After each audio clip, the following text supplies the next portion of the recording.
Good morning বন্ধুরা, welcome my খাটা family channel. তোমরা সবাই কেমন আছো? আশা করি তোমরা সবাই খুব ভালো আছো। তো আজ আমি সকাল সকাল ঘুম থেকে উঠে পড়েছি। উঠেই প্রতিদিনের মতো আজও প্রথমে বিছানাটা গুছিয়ে নিলাম। বিছানাটা অগোছালো থাকলে দেখতে মোটেও ভালো লাগে না, তো তার জন্য এটাই ফার্স্টে করিনি। তারপর এদিকে আমি চলে এসেছি রান্নাঘরে। তো এখন আমি করে নিচ্ছি উষ্ণ গরম জল, কারণ উষ্ণ গরম জলে লেবু মিশিয়ে নিই। তো এখন আমি এটাই খাবো, উষ্ণ গরম জলে লেবু মিশিয়ে আর খেজুর। তারপরে করে নিচ্ছি এদিকে দুধ গরম, তো দুধটা গরম হতে থাক তখন। তো তারপর এদিকে আমি খেয়ে নিচ্ছি মুড়ি আর ডিম ভাজা। এই হচ্ছে আজকের আমার ব্রেকফাস্ট। তো আমার খাওয়া কমপ্লিট হয়ে গেছে। তো এখন আমি একা একা বসে আছি রোদে। তো কারণ মাসি গেছে স্কুলে, মেসো গেছে অফিসে। তো সকাল 8টা থেকে 11টা পর্যন্ত আমি একাই থাকি বাড়িতে। তো তাই হলো আমি এখন যখন একা থাকি সারাদিন আমি কী করি তোমাদের সাথে শেয়ার করি।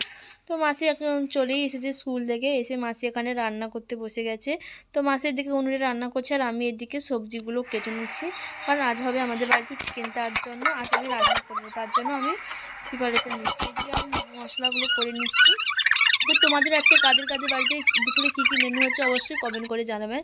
তো এই হচ্ছে আজকের দুপুরের মেনু আমাদের: শাক ভাজা, ওলকপি মূলো ভাজা, মাছ ভাজা, শাক তরকারি, চিকেন আর চাটনি। তো এখন ঘুম থেকে উঠে গেছি, তো এখন সন্ধ্যা হয়ে গেছে। তো সন্ধ্যাবেলা দাদা নিয়ে এসেছিলো মোগলাই পরোটা, তো ওটাই আমরা এখন খেয়ে নিচ্ছি। তো আজকের ভিডিওটি এই পর্যন্ত, দেখা হচ্ছে নেক্সট ভিডিওতে। ভিডিওটি ভালো লাগলে অবশ্যই লাইক, কমেন্ট, শেয়ার এবং চ্যানেলটিকে সাবস্ক্রাইব করে দেবেন। আজকে